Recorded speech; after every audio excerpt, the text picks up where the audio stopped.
We have been thinking about blessed are the pure in heart, for they shall see God. ಶುದ್ಧ ಹೃದಯವುಳ್ಳವರು ಧನ್ಯರು, ದೇವರನ್ನು ನೋಡುವರು ಅಂತ ನಾವು ನೋಡ್ತಾ ಇದ್ವಿ. I want to tell you what our eternal home will be like. ನಾನು ಹಂಚ್ಕೊಳ್ಳಿಕ್ಕೆ ಇಷ್ಟಪಡ್ತೀನಿ ನಮ್ಮ ನಿತ್ಯತ್ವದ ಮನೆ ಹೇಗಿರುತ್ತೆ ಅಂತ. When Christ comes back, ಕ್ರಿಸ್ತನು ಬಂದಾಗ, ಹಿಂದೆ ಬಂದಾಗ, and all the very bad things that are happening in the world today, wars and earthquakes and floods and famine, ಕೆಟ್ಟ ಕಾರ್ಯಗಳು, ಯುದ್ಧಗಳು, ಭೂಕಂಪಗಳು ಮತ್ತು ಅನಾರೋಗ್ಯಗಳು, these will become worse and worse. ಇದೆಲ್ಲ ಹೆಚ್ಚಾಗಿ ಆಗ್ತಾ ಇರುತ್ತೆ. But we must not be disturbed. ಇದನ್ನ ನೋಡಿ ನಾವು because people in the world will have fear. ಜನರಿಗೆ ಭಯವಿರುತ್ತೆ. We read in Luke's gospel. ಲೂಕದ ಸುವಾರ್ತೆಯಲ್ಲಿ ನಾವು ನೋಡ್ತೇವೆ. And Luke's gospel chapter 21. ಲೂಕ 21ರಲ್ಲಿ ನಾವು ಹೀಗೆ ನೋಡ್ತೀವಿ. In the verse 10 and 11. 21:10-11ರಲ್ಲಿ ಹೀಗೆ ನೋಡ್ತೀವಿ. Nation will rise against nation, kingdom against kingdom. There will be great earthquakes, plagues, famines, many terrors and signs from heaven. ಜನಕ್ಕೆ ವಿರೋಧವಾಗಿ ಜನವು, ರಾಜ್ಯಕ್ಕೆ ವಿರೋಧವಾಗಿ ರಾಜ್ಯವು ಏಳುವು ಮತ್ತು ಭೂಕಂಪಗಳಾಗುವವು, ಅಲ್ಲಲ್ಲಿ ಬರಗಳು, ಉಪದ್ರವಗಳು ಬರುವವು. And verse 17, you will be hated by everybody because of my name. ಇದಲ್ಲದೆ ನನ್ನ ಹೆಸರಿನ ನಿಮಿತ್ತ ನಿಮ್ಮನ್ನು ಎಲ್ಲರೂ ಹಾಗೆ ಮಾಡುವರು. But Jesus said when these things happen, ಯೇಸು ಸ್ವಾಮಿ ಹೇಳಿದ್ರು, ಇದೆಲ್ಲ ನಡೆಯುವಾಗ we must lift up our head, ನಮ್ಮ ತಲೆಗಳನ್ನು ಎತ್ತಿ, because it is an indication that Christ is coming back. ಅದರ ಗುರುತು ಏನಂದ್ರೆ ಕ್ರಿಸ್ತನು ಹಿಂದೆ ಬರುವಂತ ಸಮಯ ಅಂತ. Verse 27, 27ನೇ then ವಚನ. you will see the Son of Man coming in a cloud with power and great glory. ಆಮೇಲೆ ಬಹು ಮಹಿಮೆಯಿಂದಲೂ ಮೇಘದಿಂದಲೂ ಬರುವುದನ್ನು ಕಾಣುವರು ಮನುಷ್ಯಕುಮಾರನನ್ನು. But before that, when these things begin to take place, ಇದು ಪ್ರಾರಂಭವಾಗುವಾಗ ಈ ಕಾರ್ಯಗಳು, verse 28, 28ನೇ ವಚನದಲ್ಲಿ, don't look down discouraged. ನೀವು ಮನಗುಂದಿ ಕೆಳಗಡೆ It ನೋಡಬೇಡಿ. says straighten up, lift up your head. ತಲೆ ಎತ್ತಿರಿ, ನಿಮ್ಮ ಬಿಡುಗಡೆ And ಸಮೀಪವಾಗಿದೆ. it says here your redemption is drawing near. ನಿಮ್ಮ ಬಿಡುಗಡೆಯು ಸಮೀಪವಾಗಿದೆ. So when you read about wars and all types of problems, ಇಲ್ಲಿರುವಂಥ ಬಹಳಷ್ಟು ಸಮಸ್ಯೆಗಳು, ಯುದ್ಧಗಳನ್ನು ನೋಡುವಾಗ, and when you read that Christians are going to be persecuted, ನೀವು ಇದನ್ನು ಓದ್ತೀರಾ, ಕ್ರೈಸ್ತರಿಗೆ ಹಿಂಸೆಗೊಳಗಾಗೋದನ್ನ, people of other religions will come and trouble Christians. ಕ್ರೈಸ್ತರನ್ನ ಇತರ ಧರ್ಮದವರು ಬಂದು ತೊಂದರೆ ಕೊಡುವಾಗ, Jesus said that 2000 years ago. ಯೇಸು ಸ್ವಾಮಿ ಇದನ್ನ 2000 ವರ್ಷದ ಮೊದಲೇ ಹೇಳಿದ್ದಾರೆ. He said they did that to me and they'll do that to you. ನನಗೆ ಮಾಡಿದ್ದಾರೆ, ಅದನ್ನು ನಿಮಗೆ ಕೂಡ ಮಾಡಬಹುದು. The world rejected Christ when he was on earth. ಕ್ರಿಸ್ತನು ಈ ಭೂಮಿ ಮೇಲೆ ಇದ್ದಾಗ ಲೋಕವು ಅವರನ್ನ ತಿರಸ್ಕರಿಸಿತು. They treated him like a criminal. They treated him like a criminal. ಆತನನ್ನ ಅಪರಾಧಿಯನ್ನಾಗಿ ಅವರು ನಡೆಸಿಕೊಂಡ್ರು. They crucified him. ಆತನನ್ನ ಶಿಕ್ಷೆಗೆ ಒಳಪಡಿಸಿದರು. So we are not supposed to be big people in a world that crucified our Savior. ನಮ್ಮ ರಕ್ಷಕನನ್ನೇ ಈ ಲೋಕವು ಅವ್ರನ್ನ ಶಿಲುಬೆಗೆ ಹಾಕಿದೆ ಅಂದ್ರೆ ನಾವು ಅದಕ್ಕಿಂತ ಹೆಚ್ಚಿನವರಲ್ಲ. In the church people may love us and appreciate us. ಸಭೆಯಲ್ಲಿ ನಮ್ಮನ್ನ ಜನ ಪ್ರೀತಿಸಬಹುದು, ಗೌರವಿಸಬಹುದು. The world will hate Christians. ಆದರೆ ಈ ಲೋಕದಲ್ಲಿ ಕ್ರೈಸ್ತರನ್ನ ಹಾಗೆ ಮಾಡ್ತಾರೆ. Because it's two different spirits. ಯಾಕೆಂದ್ರೆ ಇದು ಎರಡು ವಿರುದ್ಧ ಆತ್ಮಗಳು. It's like black is the opposite of white. ಇಲ್ಲಿ ಬಿಳಿ ಬಣ್ಣ ಕಪ್ಪು ಬಣ್ಣಕ್ಕೆ ವಿರೋಧವಾಗಿದೆಯಲ್ಲ, ಹಾಗೆ it's always conflict. ಅದಕ್ಕೆ ವಿರೋಧತೆ ಯಾವಾಗಲೂ ಇರುತ್ತೆ. Now if you are not a wholehearted Christian, ನೀವು ಪೂರ್ಣ ಹೃದಯದ ಕ್ರೈಸ್ತನ ಅಲ್ಲ ಅಂದ್ರೆ, and you allow some black to come into you and the white becomes slowly more and more black, ಒಂದು ಕಪ್ಪು ಬರ್ಲಿಕ್ಕೆ ಪ್ರಾರಂಭ ಮಾಡಿ ಆ ಬಿಳಿ ಕಪ್ಪಾಗ್ತಾ ಹೋದ್ರೆ, then the world will accept you. ಆವಾಗ ಏನಾಗುತ್ತೆ, ಲೋಕ ನಿಮ್ಮನ್ನ ಸ್ವೀಕರಿಸುತ್ತೆ. You behave like the world and talk like the world and do things like the world. ಲೋಕದಂತೆ ನಡ್ಕೊಳ್ತೀರಾ, ಲೋಕದಂತೆ ನಿಮ್ಮ ನಡವಳಿಕೆ ಬದಲಾಗ್ತಾ ಹೋಗುತ್ತೆ. Then the world will be your friend. ಆವಾಗ ಲೋಕ ನಿಮ್ಮ ಸ್ನೇಹಿತನಾಗ್ಬಿಡುತ್ತೆ. But when you say no, I will not do that, ಇಲ್ಲ ನಾನು ಹಾಗೆ ಮಾಡೋದಿಲ್ಲ ಅಂತ I am a ಹೇಳೋದು, disciple of Jesus Christ, ನಾನು ಯೇಸು ಸ್ವಾಮಿಯ ಶಿಷ್ಯನು, you'll be persecuted. ಹಾಗಿದ್ರೆ ನಿಮಗೆ ಹಿಂಸೆಗೊಳಗಾಗುತ್ತೆ. We have not faced anything in our country so far like people faced in the 1st and 2nd century just after Christ died and rose. ಕ್ರಿಸ್ತನು ಸತ್ತು ಎದ್ದು ಬಂದ ನಂತರ ಮೊದಲು 2ನೇ ಶತಮಾನದಲ್ಲಿ ನಡೆದಂತ ಆ ಹಿಂಸೆಯಷ್ಟು ನಾವು ಈ ದೇಶದಲ್ಲಿ ಅನುಭವಿಸಿಲ್ಲ. ಅಷ್ಟು ಹಿಂಸೆ. Many of those early Christians were persecuted like anything. ಆ ಒಂದು ಮೊದಲಿನ ಕ್ರೈಸ್ತರು ಬಹಳಷ್ಟು ಹಿಂಸೆಗೆ ಒಳಗಾಗಿದ್ರು. Sometimes one young mother would accept Christ. ಯಾರೋ ಒಬ್ಬ ಯೌವನಸ್ಥ ತಾಯಿ ಕ್ರಿಸ್ತನನ್ನ And the ಸ್ವೀಕರಿಸ್ತಾರೆ. husband is a idol worshipper. ಗಂಡ ವಿಗ್ರಹಾರಾಧಕನು. And her parents are idol worshippers. ಆಕೆಯ ತಂದೆ ತಾಯಿಗಳು ಕೂಡ ವಿಗ್ರಹಾರಾಧಕ. She has accepted Christ. ಆದ್ರೆ ಆಕೆ ಕ್ರಿಸ್ತನನ್ನ And the ಸ್ವೀಕರಿಸಿದ. government will come and take her away from her child and everything and put her in prison. ಆಕೆನ ಮಕ್ಕಳಿಂದ ಕುಟುಂಬದಿಂದ ತೆಗೆದುಕೊಂಡು ಹೋಗಿ ಸೆರೆಯಲ್ಲಿ ಹಾಕ್ಬಿಡ್ತಾ ಇದ್ರು. And torture her. ಆಕೆಗೆ ಹಿಂಸೆ ಕೊಡ್ತಾ ಇದ್ರು. And even old people. ವಯಸ್ಸಾದವರನ್ನ ಕೂಡ. I heard of one Christian who was a disciple of the Apostle John. ಅಪೊಸ್ತಲ ಯೋಹಾನನ ಒಬ್ಬ ಶಿಷ್ಯನಾಗಿದ್ದ ಒಬ್ಬ ದೈವಿಕ ವ್ಯಕ್ತಿ. His name was Polycarp.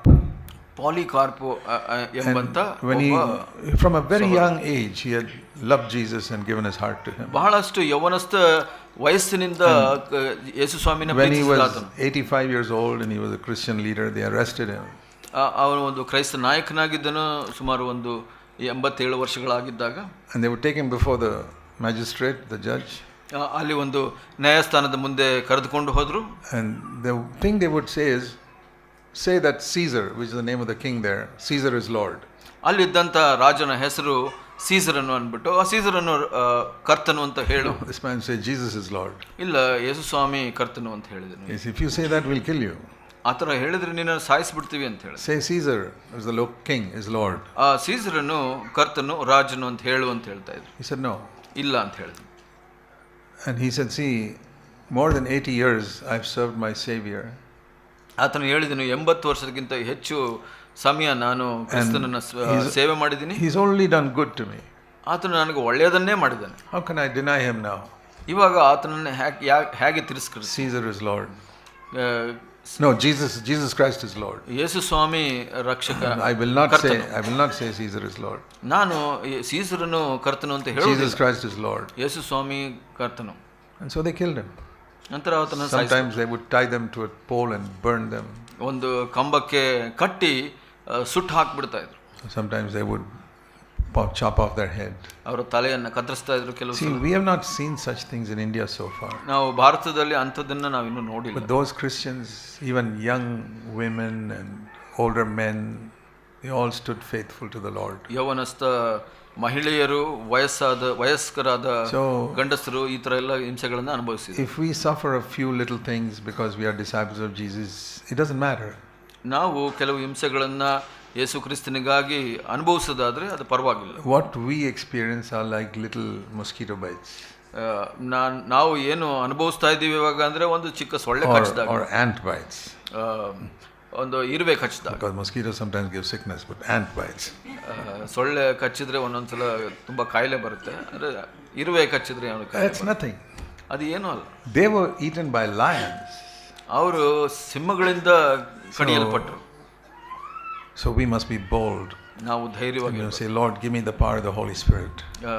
ಕರ್ತನೇ ಪವಿತ್ರಾತ್ಮನ ಶಕ್ತಿಯನ್ನು ನನಗೆ ಕೊಡು. One day when Christ comes, ಒಂದು ದಿವಸ ಕ್ರಿಸ್ತನು ಬಂದಾಗ we will be with him forever.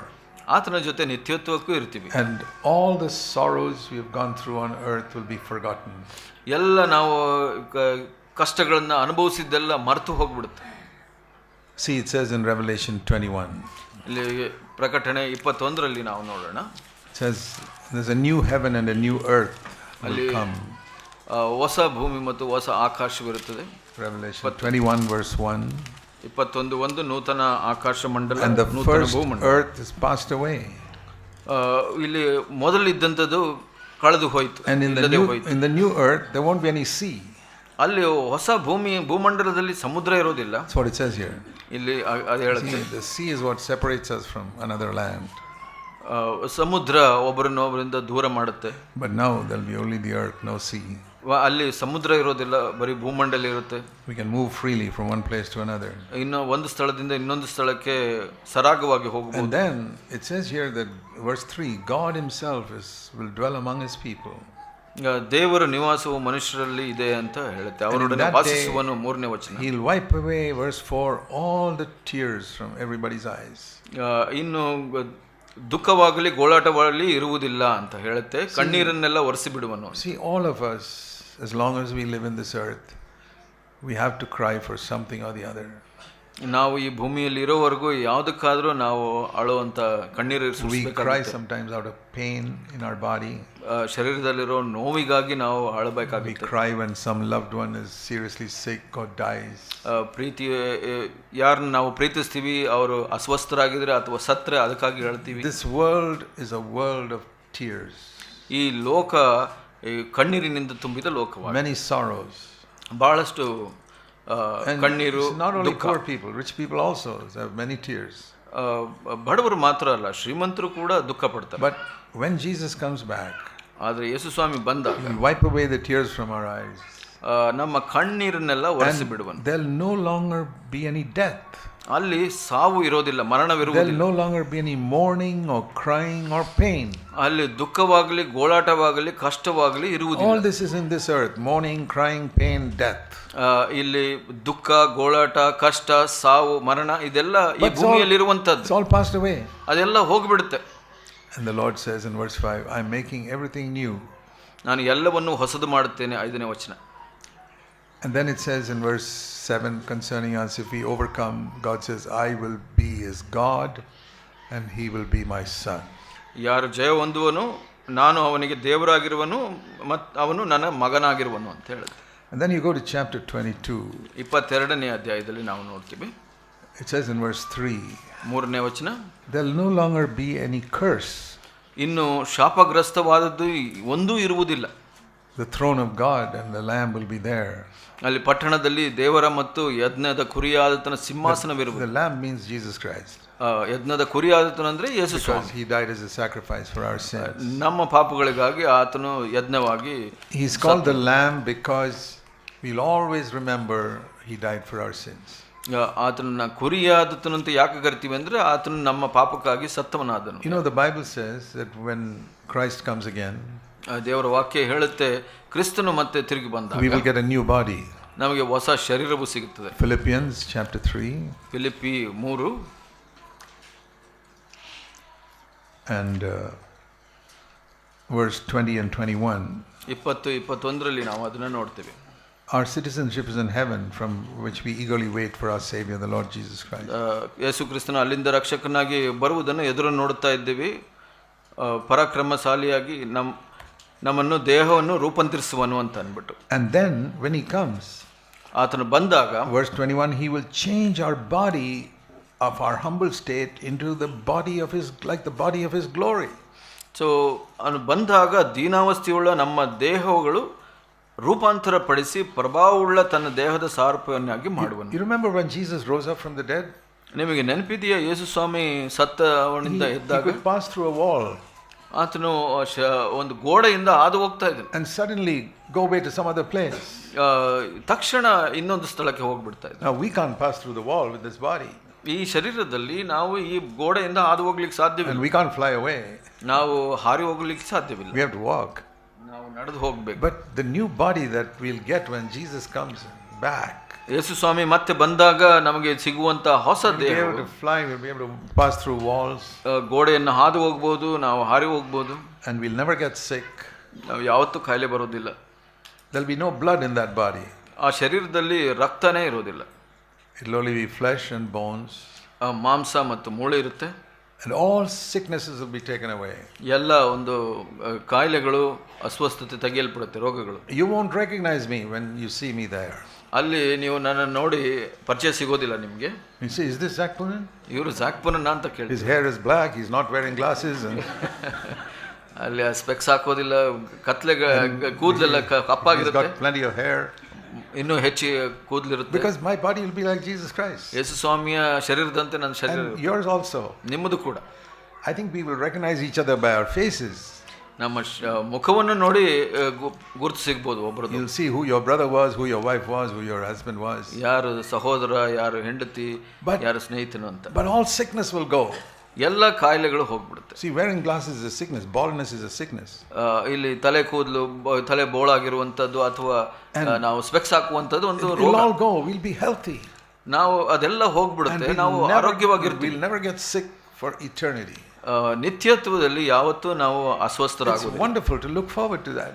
ಅಂತ ಒಂದು ಜೀವಿತವನ್ನ ನೋಡುವಂತದ್ದು ಬಹಳ ಅದ್ಭುತ. I want to live like that with Jesus forever. ಆ ಥರ ಯೇಸು ಸ್ವಾಮಿಯ ಜೊತೆ ನಾನು ಯಾವಾಗಲೂ ಜೀವಿಸಲಿಕ್ಕೆ ಸಂತೋಷ ಪಡ್ತೇನೆ. That is the thing that encourages us while we go through this little difficult time on this earth. ಈ ಭೂಮಿ ಮೇಲೆ ಕೆಲವು ಈ ತರದ ಕಷ್ಟ ಸಮಸ್ಯೆಗಳನ್ನ ಎದುರಿಸುವಾಗ ನಮಗೆ ಅದನ್ನ ನೋಡಿ ನಮಗೆ ಸಾಂತ್ವನ ಸಿಗುತ್ತೆ. And we will really live in a world of love. ನಾವು ನಿಜವಾದ ಪ್ರೀತಿಯುಳ್ಳ ಒಂದು ಲೋಕದಲ್ಲಿ ಜೀವಿಸ್ತೇವೆ. Everybody we meet, we'll be able to love them and they will love us. ನಾವು ನೋಡುವಂತವ್ರು ಎಲ್ಲರೂ ನಮ್ಮನ್ನ ಪ್ರೀತಿಸ್ತಾರೆ, ನಾವು ಅವ್ರನ್ನ ಪ್ರೀತಿಸ್ಲಿಕ್ಕೆ ಸಾಧ್ಯವಾಗುತ್ತೆ. And it says here in this wonderful thing in Revelation 22. ಇಲ್ಲಿ ಪ್ರಕಟಣೆ 22ರಲ್ಲಿ. Before that I want to say one thing. ಅದಕ್ಕೆ ಮೊದಲು ಇನ್ನೊಂದು ಹೇಳಲಿಕ್ಕೆ ಇಷ್ಟಪಡ್ತೇನೆ. See, all our sicknesses will go. ನಮ್ಮ ಎಲ್ಲ ರೋಗಗಳು ಹೋಗ್ಬಿಡುತ್ತೆ. Some people who lost one arm, they'll get their arm when Christ comes back. ಒಂದು ಕೈ ಹೋದಂತವರು ಕ್ರಿಸ್ತನು ಬಂದಾಗ ಅವ್ರಿಗೆ ಮತ್ತೆ ಕೈ ಸಿಗುತ್ತೆ. Everybody's body will be perfect. ಎಲ್ಲರ ಶರೀರವು ಪೂರ್ಣವಾಗಿರುತ್ತೆ except Jesus. ಯೇಸು ಸ್ವಾಮಿಯನ್ನು ಹೊರತುಪಡಿಸಿ. Only in his there'll be the nails hole in his hands. ಅವರ ಕೈನಲ್ಲಿ ಮಾತ್ರ ಆ ಒಂದು ರಂಧ್ರವಿರುತ್ತೆ. There'll be a hole in his side. ಆತನ ಪಕ್ಕೆಯಲ್ಲಿ ಒಂದು ಗುರುತಿರುತ್ತೆ. But if you have an injury in your hand, that'll get healed when he comes. ನಿಮಗೆ ಯಾವುದೇ ಒಂದು ಗಾಯವಾಗಿದ್ರೆ ಅವ್ರು ಬಂದಾಗ ಅದು ಸ್ವಸ್ಥವಾಗುತ್ತೆ. Jesus mark the nails and spear side will remain forever. ಯೇಸು ಸ್ವಾಮಿಗೆ ಕೈನಲ್ಲಿದ್ದಂತ ರಂಧ್ರ ಮತ್ತು ಈ ಪಕ್ಕೆಯಲ್ಲಿ ಗುರುತು ಹಾಗೆ ಇರುತ್ತೆ. There's a song in English which says, ಇನ್ನೊಂದು ಹಾಡು ಇಂಗ್ಲಿಷ್ನಲ್ಲಿ, when I get up to glory, how will I recognize Jesus? ನಾನು ಮಹಿಮೆಗೆ ಹೋದಾಗ ಯೇಸು ಸ್ವಾಮಿಯನ್ನ ಹೇಗೆ ಗುರುತು? Because I've never seen his face. ಯಾಕೆಂದ್ರೆ ಆತನ ಮುಖವನ್ನು ನಾನು ನೋಡಿಲ್ಲ. How will I know who is Jesus? ಯಾರು ಯೇಸು ಅಂತ ಹೇಗೆ ಕಂಡುಕೊಳ್ಳೋದು? He says, I'll recognize him by the holes in his hands. ನಾನು ಆತನ ಕೈನಲ್ಲಿರೋ ಗುರುತು ರಂಧ್ರನ ನೋಡಿ ನಾನು ಗುರುತು. That will remind us for eternity. ನಿತ್ಯತ್ವದಲ್ಲಿ ನಮಗೆ ಯಾವಾಗಲೂ ನೆನಪಿಡುವ ಹಾಗೆ ಮಾಡಿ. We are there because he died for us. ನಾವು ಯಾಕೆ ಅಲ್ಲಿದ್ದೀವಿ ಅಂದ್ರೆ ಆತನಿಂದ, ಆತನ ತ್ಯಾಗದಿಂದ. Imagine that you and I are going to be there for ever and ever and ever. ಅದನ್ನ ಯೋಚನೆ ಮಾಡಿ ನೋಡಿ, ಅಲ್ಲಿ ನಾನು ನೀವು ಯಾವಾಗಲೂ ನಿತ್ಯತ್ವದಲ್ಲೂ ಅಲ್ಲಿ ಜೀವಿಸುವಂಥದ್ದು. So we must be faithful here for this short time. ನಾವು ಈ ಸ್ವಲ್ಪ ಸಮಯದಲ್ಲಿ ನಂಬಿಗಸ್ತರಾಗಿರಬೇಕು. See, maximum most people can live is 90-100 years, not more than that. ಹೆಚ್ಚು ಅಂದ್ರೆ 90 ಅಥವಾ 100 ವರ್ಷ ಬದುಕಬಹುದು ಒಬ್ಬ ವ್ಯಕ್ತಿ. Many people die even before they are 80. ಅವ್ರು 80 ವರ್ಷದಕ್ಕಿಂತ ಮೊದಲೇ ಎಷ್ಟೋ ಜನ ಸತ್ತೋಗ್ಬಿಡ್ತಾರೆ. But some people may live up to 90 or 100. ಕೆಲವು ಜನ 80, 90, 100 Very, very few people live beyond 100. ಬಹಳಷ್ಟು ಕೆಲವೇ ಜನಗಳು. I'm not praying that I should live beyond 100. ನಾನು ಕೂಡ ಪ್ರಾರ್ಥನೆ ಮಾಡೋದಿಲ್ಲ 100ಕ್ಕಿಂತ ಹೆಚ್ಚು ಬದುಕಬೇಕು. If you let me live up to another 20 years, I can serve you. ನಾನು ಬದುಕಿದ್ದವರೆಗೂ ಇನ್ನೊಂದು 20 ವರ್ಷ ಇದ್ರೂ ನಾನು ನಿಮ್ಮ ಸೇವೆ ಮಾಡ್ತೀನಿ. I can bring some more people to Christ or encourage some more people.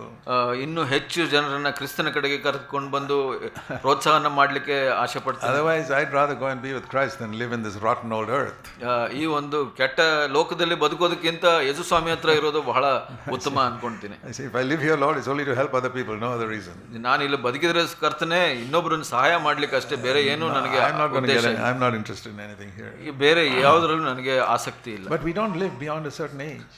ನಾವು ಒಂದು ನಿರ್ದಿಷ್ಟ ಸಮಯದಕ್ಕಿಂತ ಹೆಚ್ಚು ಬದುಕೋದಿಲ್ಲ. Even if you live for 100 years, 100 ವರ್ಷ ನಾವು ಬದುಕಿದ್ರು ಕೂಡ that is such a short time compared to eternity. ಆ ಒಂದು ನಿತ್ಯತ್ವಕ್ಕೆ ಹೋಲಿಸಿ ನೋಡಿದ್ರೆ ಇದು 100 ವರ್ಷ ಕೂಡ ಬಹಳ ಚಿಕ್ಕ ಸಮಯ. So many lakhs and crores of years. ಅಲ್ಲಿ ಒಂದು ಲಕ್ಷ ಕೋಟಿ ವರ್ಷಗಳು ನಾವು ಅಲ್ಲಿ ಬದುಕ್ತೀವಿ. I can't even count them. ಅದನ್ನ ಎಣಿಸ್ಲಿಕ್ಕೆ ಕೂಡ ಸಾಧ್ಯವಿಲ್ಲ. That's how long I'm going to live. ಅಷ್ಟು ಸಮಯ ನಾನು ಬದುಕ್ತೀನಲ್ಲ. And all those who have loved Jesus and died, they're there already. ಯಾರು ಕ್ರಿಸ್ತನನ್ನ ಪ್ರೀತಿಸಿದ್ರು ಅವರೆಲ್ಲ ಸತ್ತವರು ಅಲ್ಲಿ ಇರ್ತಾರೆ. If God has allowed you to live, it is because he wants a witness on this earth now. ದೇವರು ನೀವು ಇಲ್ಲಿ ಬದುಕಲು ಅನುಮತಿಸಿದ್ದಾರೆ ಅಂದ್ರೆ ಆತನಿಗೆ ನಿಮ್ಮ ಸಾಕ್ಷಿ ಬೇಕಾಗಿದೆ, a ಅದಕ್ಕೆ good witness. ಒಳ್ಳೆಯ ಸಾಕ್ಷಿ. And that's why we have these conferences. ಅದಕ್ಕಾಗಿ ಈ conference So that we can prepare God's people to be good witnesses for Christ wherever they are. ದೈವ ಜನರನ್ನ ಸಿದ್ಧಪಡಿಸಲಿಕ್ಕೆ, ಒಳ್ಳೆಯ ಸಾಕ್ಷಿಯಾಗಿರಲಿಕ್ಕೆ ಅದಕ್ಕಾಗಿ ಈ ಕೂಟಗಳನ್ನ ನಾವು ನಿಯೋಜಿಸ್ತೀವಿ. And God's aim is always to keep the church pure. ದೇವರ ಗುರಿ ಸಭೆಯನ್ನ ಶುದ್ಧವಾಗಿಡುವಂತ. Blessed are the pure in heart. ಶುದ್ಧ ಹೃದಯವುಳ್ಳವರು ಧನ್ಯರು, they will see God. ಅವರು ದೇವರನ್ನು ನೋಡುವರು.